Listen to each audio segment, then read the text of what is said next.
Cyrax. If you are watching this video, and it's not on Cyrax and Flyrax's channel, please tell a member of staff. We reserve the right to instruct our lawyers to insist on the death penalty for copyright infringement.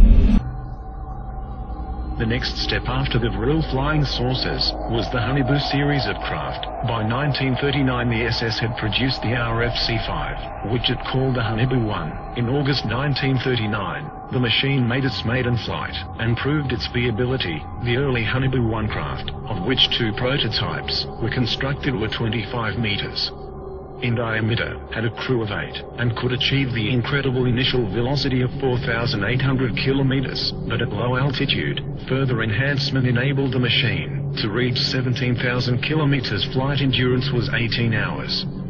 To resist the incredible temperatures of these velocities, a special armor called Victolan was pioneered, specifically for both the Haunebu and Vril series of disc craft.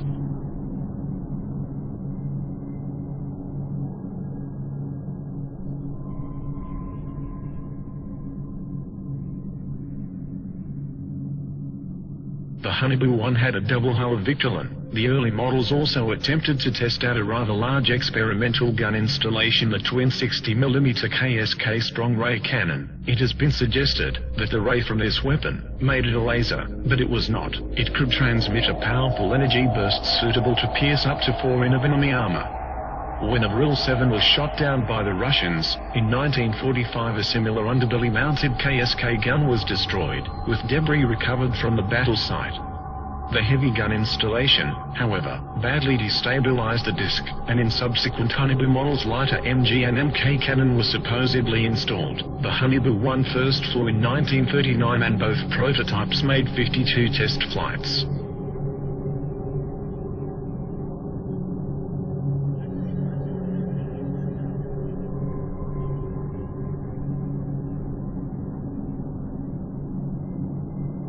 In 1942, the enlarged Haunebu 2, which was 26 meters diameter, was ready for flight testing. This disc had a crew of 9, and could also achieve supersonic flight of 6,000 to 21,000 kilometers with a flight endurance of 55 hours. Both it and the further developed 32-meter diameter Haunebu 2 had heat shielding of 2 hulls of Victolan.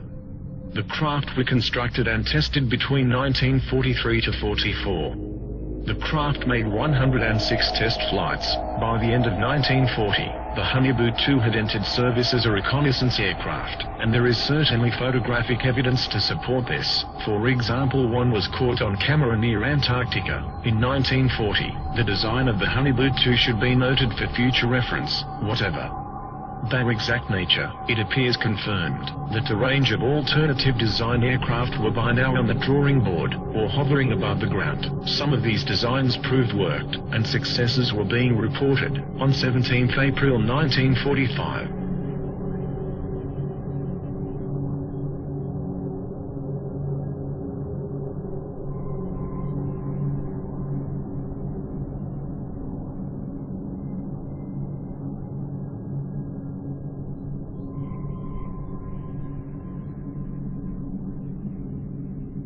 by 1944, the perfected war model, the Haunebu 3, was tested.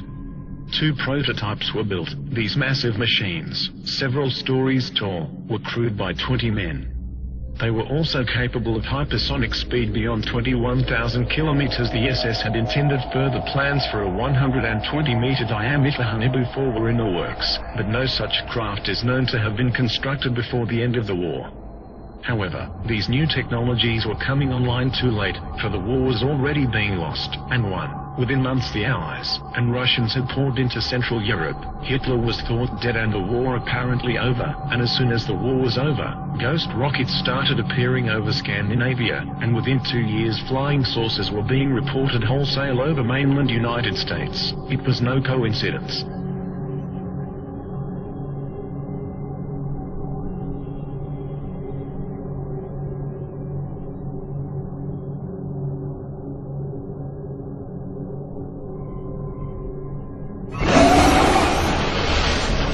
Tempos. Tempos.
the new believers.